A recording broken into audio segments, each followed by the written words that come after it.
Welcome students, आज मेरे channel my life my वे पर आपका फिर से स्वागत है। आज हम सितंबर 2015 के पेपर 1 से पेडागोजी से संबंधित 30 क्वेश्चन आंसर्स को देखते हैं।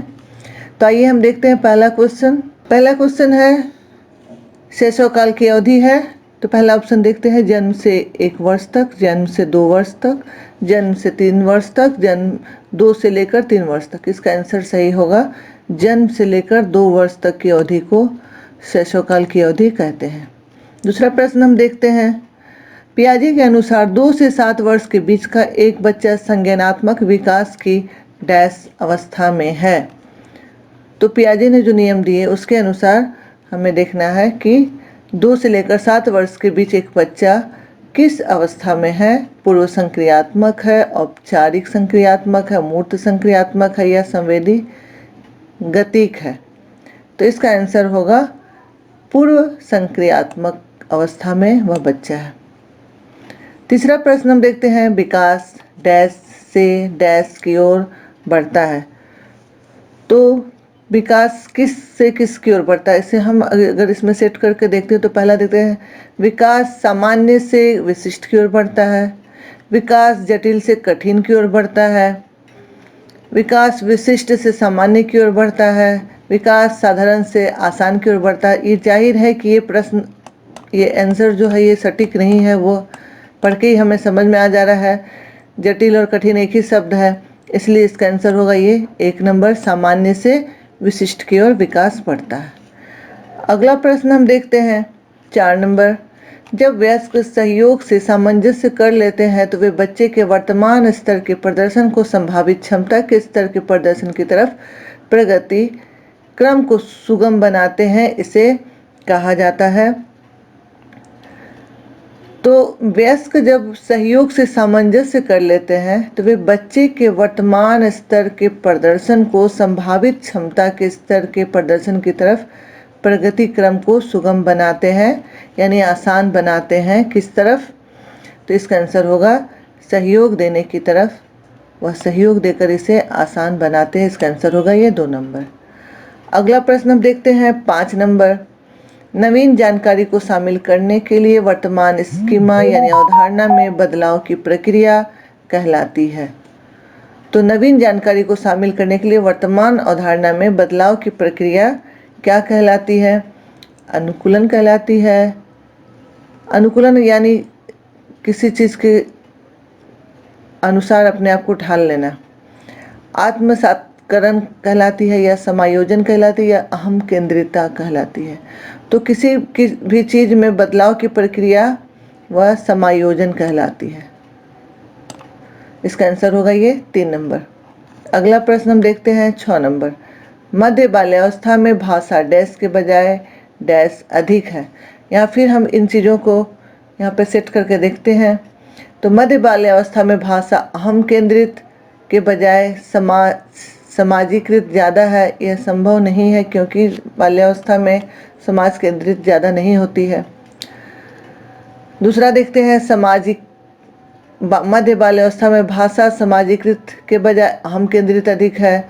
तीसरा देखते हैं, मध्य बाल्यावस्था में भाषा जीववादी के बजाय समाजीकृत अधिक है। चौथा देखते हैं, मध्य बाल्यावस्था में भाषा परिपक्व के बजाय अपरिपक्व अधिक है। तो यहाँ पर इस अवस्था में मध्य बाल्यावस्था में समाजीकृत के अपेक्षा भाषा अहम केंद्रित ज़्यादा होती है, इसीलिए इसका आंसर होगा ये 2 नंबर। अगला देखते हैं 7 नंबर प्रश्न, बाल केंद्रित शिक्षा में शामिल है। तो क्या चीज़ शामिल है बाल केंद्रित शिक्षा? जहाँ पर केंद्र बच्चे हो। पहला देखते हैं, बच्चों के हस्तपरक गतिविधियाँ, बच्चों के लिए हस्तपरक गतिविधियाँ, बच्चों का एक कोने में बैठना। हमें ध्यान देना है कि ये शिक्षा में शामिल है। बाल केंद्रित शिक्षा में क्या शामिल है? तो बच्चों का एक कोने में बैठना नहीं होगा। प्रतिबंधित परिवेश में अधिगम या कभी नहीं हो सकता है। वे गतिविधियाँ जिनमें खेल शामिल नहीं है, ये भी नहीं होगा। तो इसका आंसर यही सटीक है, 1 नंबर इसका आंसर होगा। अगला हम प्रश्न देखते हैं 8 नंबर, कक्षा अध्यापक ने राघव को अपनी कक्षा में अपने कीबोर्ड पर स्वयं तैयार स्वयं द्वारा तैयार किया गया मधुर संगीत बजाते हुए देखा। कक्षा अध्यापक ने विचार किया कि रागों में डैश बुद्धि उच्च स्तरीय है। तो किस रागों में कौन सी बुद्धि उच्च स्तर की है? स्थानिक, शारीरिक गतिबोधक, संगीतमय या भाषाई? तो उसमें संगीतमय बुद्धि जो है वो उच्च स्तर की है, इसलिए उसने उसे तुरंत सीख लिया और वो उस पर बजा रहा है, इसलिए इसका आंसर 3 नंबर होगा। अगला हम देखते हैं 9 नंबर। जब एक शिक्षक यह समझता है कि स्वाभाविक रूप से लड़के गणित में लड़कियों से अच्छे हैं, यह दर्शाता है कि अध्यापक नीतिपरक है या पक्षपाती है या शिक्षाप्रद है या सही दृष्टिकोण वाला है। तो गणित में लड़कियों से अच्छे हैं, यानी कि यहाँ पर लिंग की प्रति पक्षपात किया गया है, यानी उनमें भिन्नता की गई है और उन लड़कियों पर ध्यान नहीं दिया गया, इसलिए लड़के ज़्यादा बेहतर हैं। तो इसका आंसर ये 3 नंबर होगा कि अध्यापक लिंग पक्षपाती है। 10 नंबर हम देखते हैं, समावेशी शिक्षा मानती है कि हमें डैश को डैश के अनुरूप बदलना है। तो समावेशी शिक्षा मानती है कि हमें बच्चे को व्यवस्था के अनुरूप बदलना है। समावेशी शिक्षा मानती है कि हमें व्यवस्था को बच्चे के अनुरूप बदलना है। समावेशी शिक्षा मानती है कि हमें परिवेश को परिवार के अनुरूप, यहाँ परिवेश और परिवार की कोई बात नहीं है। और समावेशी शिक्षा मानती है कि हमें बच्चे को परिवेश के अनुरूप नहीं बदलना है, बल्कि व्यवस्था को बच्चे के अनुरूप बदलना होगा, इसलिए इसका आंसर होगा ये 2 नंबर। अगला प्रश्न हम देखते हैं 11 नंबर। बच्चों में ज्ञान की रचना करने और अर्थ का निर्माण करने की क्षमता होती है, इस परिप्रेक्ष्य में एक शिक्षक की भूमिका है। तालमेल बैठाने वाले की, संप्रेषक और व्याख्याता की, सुगमकर्ता की, निर्देशक की। तो बच्चों में ज्ञान की रचना करने और अर्थ का निर्माण करने की क्षमता होती है, इस परिप्रेक्ष्य में एक शिक्षक की भूमिका क्या होती है कि उसके रास्ते को, उसके उस अधिगम को वह सुगम बनाए, आसान बनाए, इसलिए इसका आंसर होगा ये 3 नंबर। अगला हम देखते हैं 12 नंबर। इनमें से कौन सी विशेषता प्रतिभाशाली बच्चों की नहीं है? जो प्रतिभाशाली बच्चों में होती है वह इसमें जो नहीं है वो बताना है हमें। तो प्रतिभाशाली बच्चों में होती है उच्च श्रेणी की मानसिक प्रक्रिया, ये तो होती है, ये होती है उच्च आत्म क्षमता, ये भी होती है, निम्न औसतीय मानसिक प्रक्रियाएं, चौथा है दृष्टिपूर्वक समस्याओं का समाधान करना। तो ये चीजें जो है 3 नंबर ऑप्शन ये नहीं होती है, इसलिए इसका आंसर यही सही होगा, और ये नहीं होगा, ये भी नहीं होगा। 13 नंबर प्रश्न हम देख, कोहलबर्ग के सिद्धांत के पूर्व परंपरागत स्तर के अनुसार कोई नैतिक निर्णय लेते समय एक व्यक्ति निम्नलिखित में से किस तरफ प्रवृत्त होगा? तो कोहलबर्ग का सिद्धांत बताना है, उसके अनुसार हमें बताना है, तो उसका आंसर होगा ये अंतर्निहित संभावित दंड। अगला हम देखते हैं 14 नंबर, शिक्षार्थियों यानी जो अधिगम करता होता है, सीखने वाले कि व्यक्तिक विभिन्नताओं के संदर्भ में शिक्षिका को चाहिए, तो उसे शिक्षिका को क्या चाहिए? पहला ऑप्शन हम देखते हैं विविध प्रकार की अधिगम परिस्थितियों को उपलब्ध कराना। दूसरा देखते हैं निगमनात्मक पद्धति के आधार पर समस्याओं का समाधान करना, कलन विधि का अधिकतर प्रयोग, याद करने के लिए शिक्षार्थियों को तथ्य उपलब्ध कराना। तो इसका आंसर होगा ये कि अधिगम की विभिन्न परिस्थितियों को उपलब्ध कराना, वो ऐसे सिचुएशंस क्रिएट करना जिससे वे ज़्यादा से ज़्यादा हर स्थिति में सीखें, चाहे वह खेलते हुए या चित्रकारी करते हुए या अपनी समस्याओं को सुलझाते हुए या फिर अपने मन की जो बातें हैं उसे व्यक्त करते हुए, तो ऐसे अवसर उपलब्ध करने होंगे। अगला देखते हैं 15 नंबर, निम्नलिखित में से कौन सा बाल विकास का एक सिद्धांत नहीं है? पहला ऑप्शन देखते हैं सभी विकास एक क्रम का पालन करते हैं, विकास के सभी क्षेत्र महत्वपूर्ण हैं, सभी विकास परिपक्वन तथा अनुभव की अंतःक्रिया का परिणाम होते हैं, सभी विकास तथा अधिगम एक समान गति से आगे बढ़ते हैं। तो इसका आंसर होगा ये 4 नंबर कि सभी विकास तथा अधिगम एक समान गति से आगे बढ़ते या नहीं है। जो नेगेटिव है वो आंसर देना था, इसलिए ये नहीं है। अगला देखते हैं हम 16 नंबर। निम्नलिखित में से कौन सा आकलन करने का सर्वाधिक उपयुक्त तरीका है? आकलन करने का जो अच्छा तरीका है वो कौन सा है? आकलन सत्र की समाप्ति पर करना चाहिए, ये नहीं होगा। दूसरा देखते हैं आकलन अधिगम शिक्षण अधिगम में अंतर्निहित प्रक्रिया है। तीसरा देखते हैं आकलन एक शैक्षणिक सत्र में 2 बार करना चाहिए, शुरू में और अंत में, ऐसी कोई प्रतिबंध नहीं है। आकलन शिक्षक के द्वारा नहीं बल्कि किसी बाह्य एजेंसी के द्वारा, ये नहीं होगा, इसलिए इसका आंसर ये 2 नंबर है। आकलन शिक्षण अधिगम में अंतर्निहित प्रक्रिया है। शिक्षण के साथ साथ अधिगम, इसमें ही आकलन साथ साथ होनी चाहिए, इसलिए इसका आंसर 2 नंबर है। अगला देखते हैं 17 नंबर। निम्नलिखित में से कौन सा सृजनात्मकता से संबंधित है?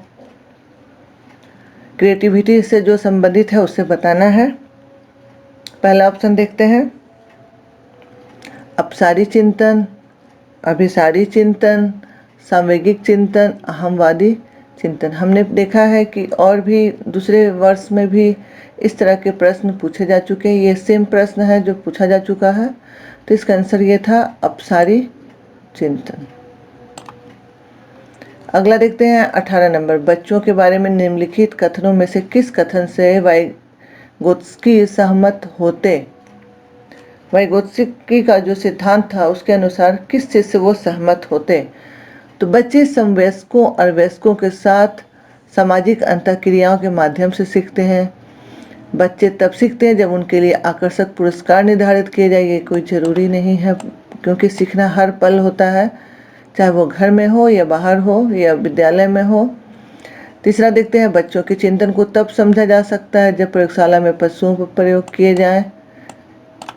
बच्चे जन्म से शैतान होते हैं और दंड देकर।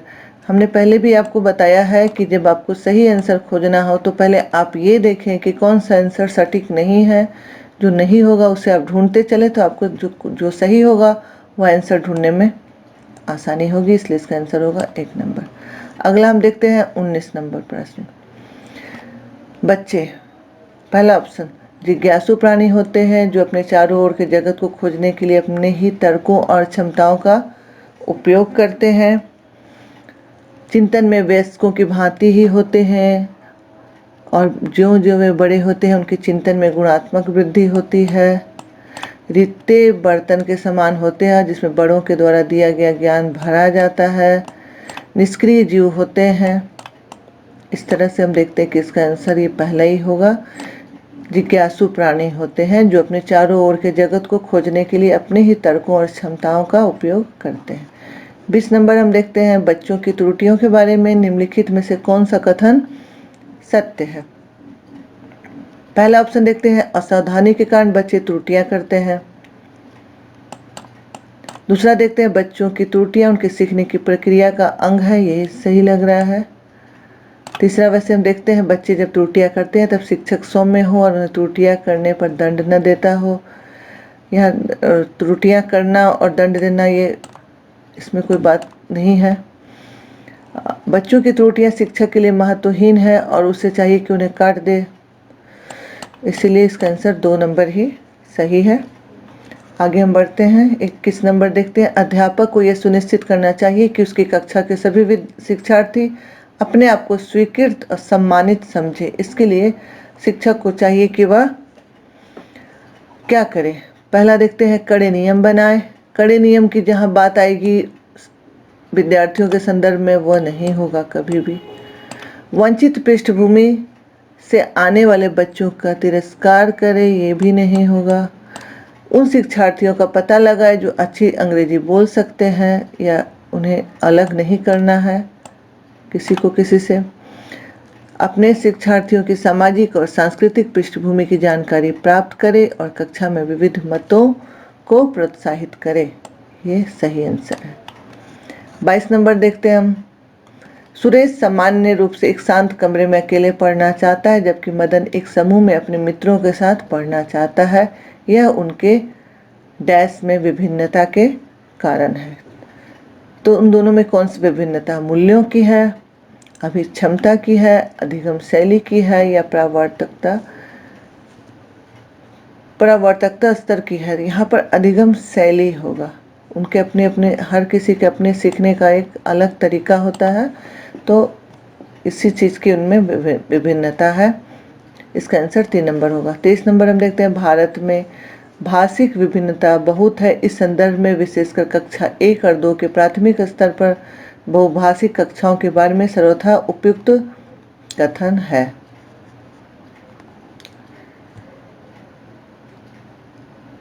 तो पहला ऑप्शन देखते हैं, शिक्षार्थियों को अपनी मातृभाषा या स्थानीय भाषा का प्रयोग करने पर दंडित किया जाए। दूसरा, विद्यालय में उन्हीं बच्चों को प्रवेश दिया जाए जिनकी मातृभाषा, दंडित, यहाँ फिर हमने कहा दंडित जहाँ वर्ड है वहाँ वो नहीं होगा।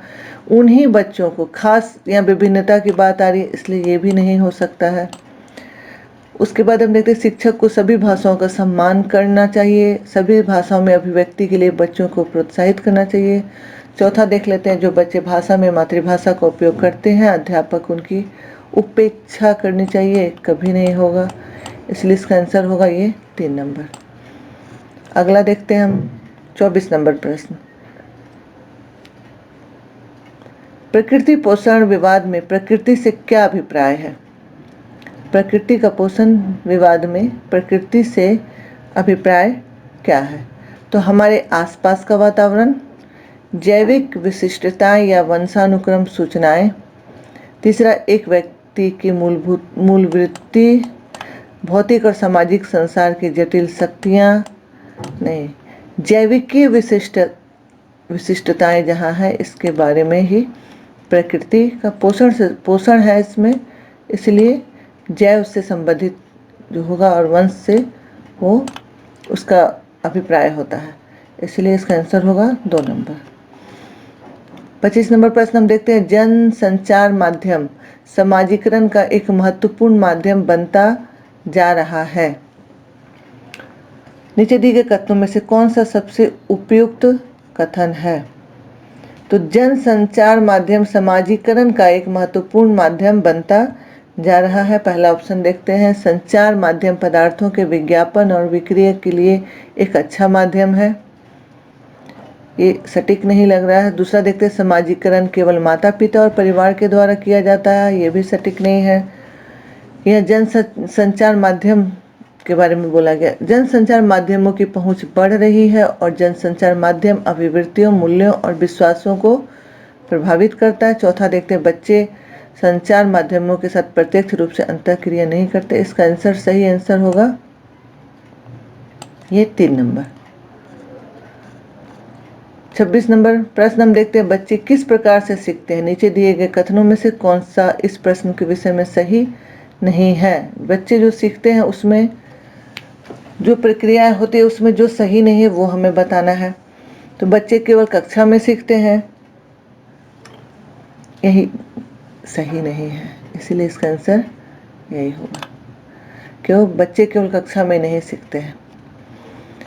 27 नंबर प्रश्न हम देखते हैं, प्राथमिक विद्यालय शिक्षक को अपने शिक्षार्थियों को अभिप्रेरित करने के लिए निम्नलिखित में से किस रणनीति को अपनाना चाहिए? एकदम प्राथमिक विद्यालय के शिक्षक को उन्हें प्रेरित करने के लिए कौन सी रणनीति अपनानी चाहिए? पहला ऑप्शन देखते हैं, प्रत्येक शिक्षार्थी में अंक लाने के लिए स्पर्धा को प्रोत्साहित करना नहीं होगा। प्रत्येक गतिविधि के प्रेरक के रूप में प्रोत्साहन, पुरस्कार और दंड का उपयोग करना, यहाँ दंड की बात है इसलिए ये भी नहीं होगा। तीसरा देखते हैं, बच्चों को उनकी रुचियों के अनुसार अपने लक्ष्य निर्धारित करने और उन्हें पाने के उद्यम में सहायता करना, यही सही आंसर होगा। चौथा भी हम पढ़ लेते हैं, पूरी कक्षा के लिए मानक लक्ष्य, एक लक्ष्य निर्धारित करना, ये नहीं होगा, तीसरा ही सही है इसका आंसर। अगला देखते हैं हम प्रश्न 28 नंबर, निम्नलिखित में से कौन सा समाजीकरण का एक प्रमुख कारक है? तो समाजीकरण का एक प्रमुख कारक कंप्यूटर नहीं है, आनुवंशिकता भी नहीं है, राजनीतिक दल भी नहीं है, परिवार होगा। परिवार भी समाज का एक भाग होता है। 29 नंबर देखते हैं, बच्चों को समूह कार्य देना एक प्रभावी शिक्षण रणनीति है क्योंकि इससे शिक्षा का काम कम हो जाता है, नहीं। छोटे समूह में कुछ बच्चों को दूसरे बच्चों पर हावी होने की अनुमति होती है नहीं। सीखने की प्रक्रिया में बच्चे एक दूसरे से सीखते हैं और परस्पर सहायता भी करते हैं, यही सही आंसर होगा। चौथा भी हम पढ़ लेते हैं। बच्चे अपना काम जल्दी करने में समर्थ होते हैं, यह उद्देश्य नहीं होता है। 30 नंबर प्रश्न हम देखते हैं। एक औसत बुद्धि वाला बच्चा यदि भाषा को पढ़ने एवं समझने में कठिनाई प्रदर्शित करता है तो ये संकेत देता है कि बच्चा डैश का लक्षण प्रदर्शित कर रहा है। तो पठन अक्षमता जो है वह डिसलेक्सिया का लक्षण होता है। यह प्रश्न भी हमने देखा कि यह भी दोहराया जा चुका है, इसलिए कुछ ऐसे प्रश्न हैं जो आप अगर ध्यान से देखते हैं और उसे अगर आप याद हो जाता है आपको, तो ये काफ़ी आपके लिए काम का होगा। इसीलिए सभी प्रश्नों को आप बार बार देखें, कम से कम 2-4 बार। एक बार वीडियो को आप दोहराएंगे तो आपको खुद ही इसके आंसर याद हो जाएंगे। इस तरह से आपकी तैयारी अच्छी हो जाएगी। तो आप इसी तरह मेरे वीडियो को देखते रहिए। इसे लाइक करना, शेयर करना ना भूलें। अगर सब्सक्राइब नहीं किया है तो सब्सक्राइब कर लें और बेल बटन दबा दें ताकि आने वाले वीडियोस की नोटिफिकेशन आपको डायरेक्ट मिल जाए। वीडियो देखने के लिए धन्यवाद।